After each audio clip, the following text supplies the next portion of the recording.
So now we're going to learn about the font property. And the font property is a shorthand property for other properties. So we're going to see what that means in just 1 second. But just as a reminder, we're talking about properties here. And so we have the separation of concerns. We have HTML. We have CSS. HTML is for our structure. CSS is for our formatting. And then in our CSS, we have rule sets. And rule sets are made up of what? What are they made up of? Pause the video, say it. What's a rule set made up of? So a rule set is made up of a selector or selectors.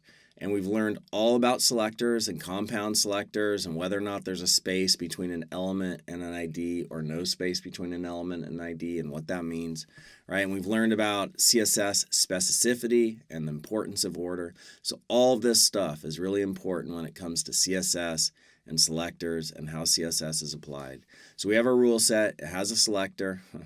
Then it has a declaration block. I don't know why I keep laughing. And then the declaration block has declarations.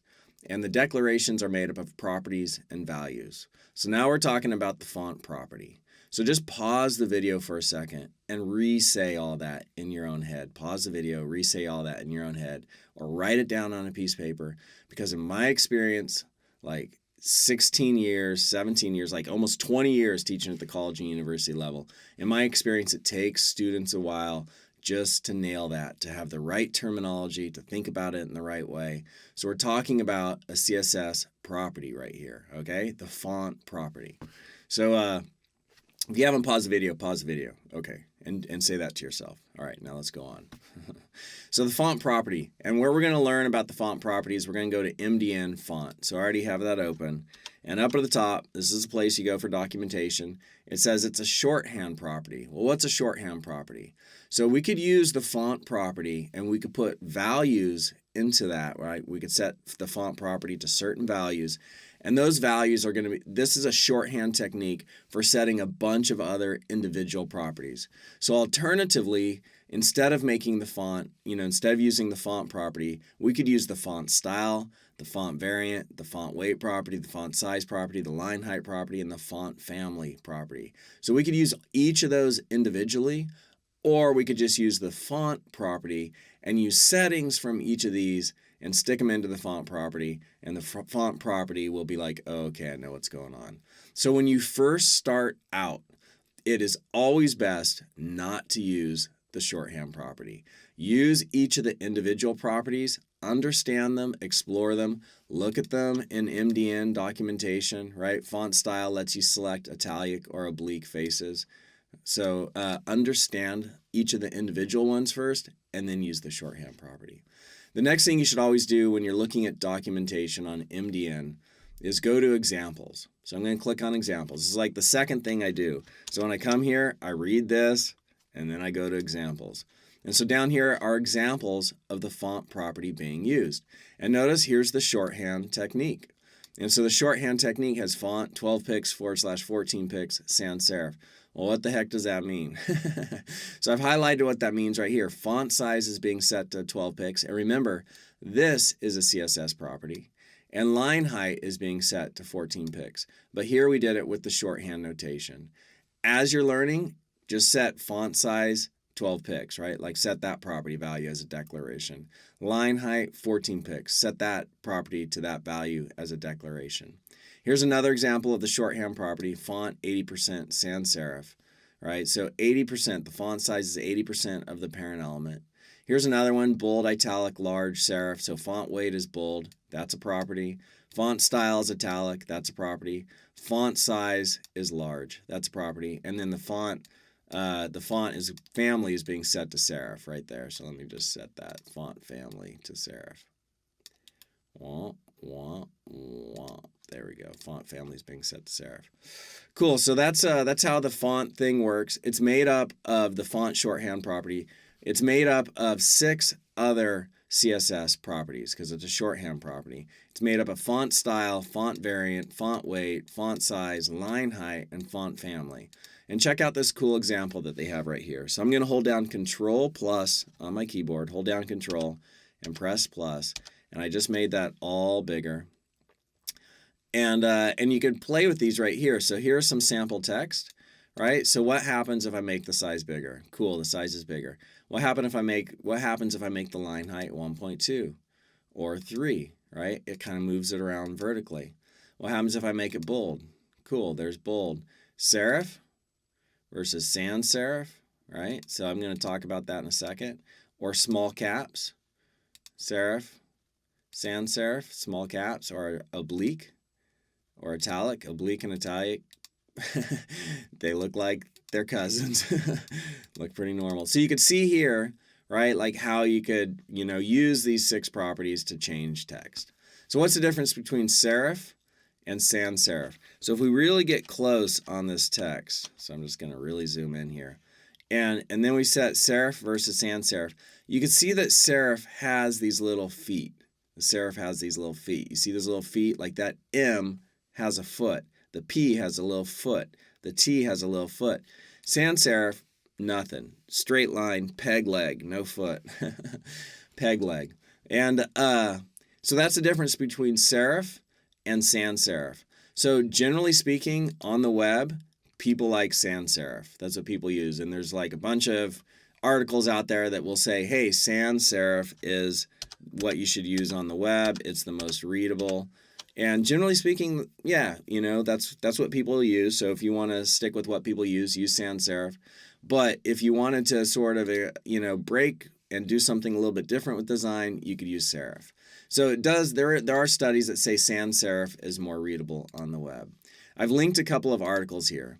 So here under font property in our course document, I've outlined the font property, and it's made up of font family, font size, font weight, font variant, line height, and font style. And then in green, mostly, there's one place where I put it in pink. In green, these are the different settings it could take. So over on that little page where we are experimenting, right, like right here where we are experimenting, that only has some of the settings, some of the values you could set. And so here I've highlighted the different values you could set for each of these individual properties. And then in pink, I've highlighted, hey, I want to talk about this in this video. So here are the articles on serif versus sans serif. So those are just 2 articles that I liked, so you could check them out and see what the difference is. But again, generally speaking, on the web, people are going to use sans serif, no feet. And how do you remember serif is feet and sans serif is no feet? Well, serif is like, I don't know what the heck that means. Serif define, it's like a squirrely design, a slight projection finishing off a stroke of a letter. That's what it means. So sans in French means without. Like I'm pretty sure that's what sans means in French. Translate, and I'm going to enter sans, and I want it to English. Yeah, so French, without. And so it's saying without that little curly Q. That's what sans means. So sans is without, and serif is with the serif. So anyhow, check out those articles. And then just generally speaking, font size, you have different font size values you could set. They could be different length measurements. We're going to go over those when we get to looking and exploring font size by itself in depth. But you should know that a browser has a default font size. It's usually 16 pixels. You could change that in your browser settings. You could change your browser's default font size. So that's something you should know.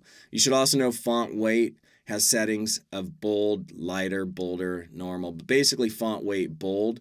Or you could set these numbers, 100, 200, 300. So 400 is the same as normal, and 700 is the same as bold. So you can set numbers in between, but the font has to support it. When we learn about Google Fonts, we'll see how we choose the different fonts for different numbers, and that way we'll be able to set the different numbers.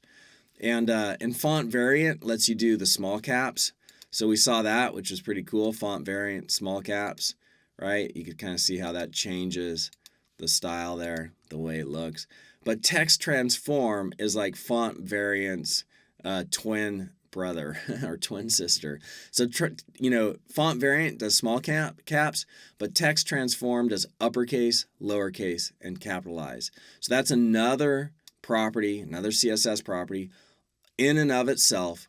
It is not part of the font shorthand property, right? But I can't help but to mention text transform in the same breath in which I mentioned font variant because they're right next door to each other. Finally, we have line height, so setting the line height. And when we talk about line height, you should know that there's these two words in publishing and print and whatever, web, and leading and kerning. And so leading is the space between lines. Kerning is the space between letters. Okay, so that's just like, hey, when people talk about leading, they're talking about the space between lines. When they talk about kerning, they're talking about the space between letters.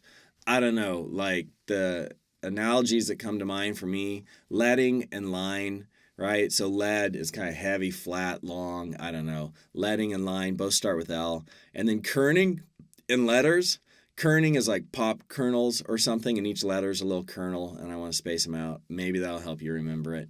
All right, so that's an introduction to the font shorthand property. You'll see out there when you look at CSS, just font and different settings, right? But know that you could go to MDN and you could see, okay, what is the font shorthand property made up of? It's made up of these 6 other properties, right? And when you're starting, you should just use those 6 properties individually. And then once you become comfortable and familiar with them, start to use the font shorthand property. And then you can just set the settings for each of those individually. So a lot of this web programming is just becoming familiar with the different dials and tools, so to speak. I'm using an analogy here. The different tools we have at our disposal.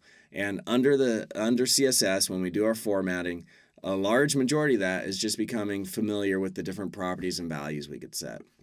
So we're learning about formatting text, and a huge part of that is the font property and the 6 different font property things we can use to format our text. In the next videos, we're going to go over them individually.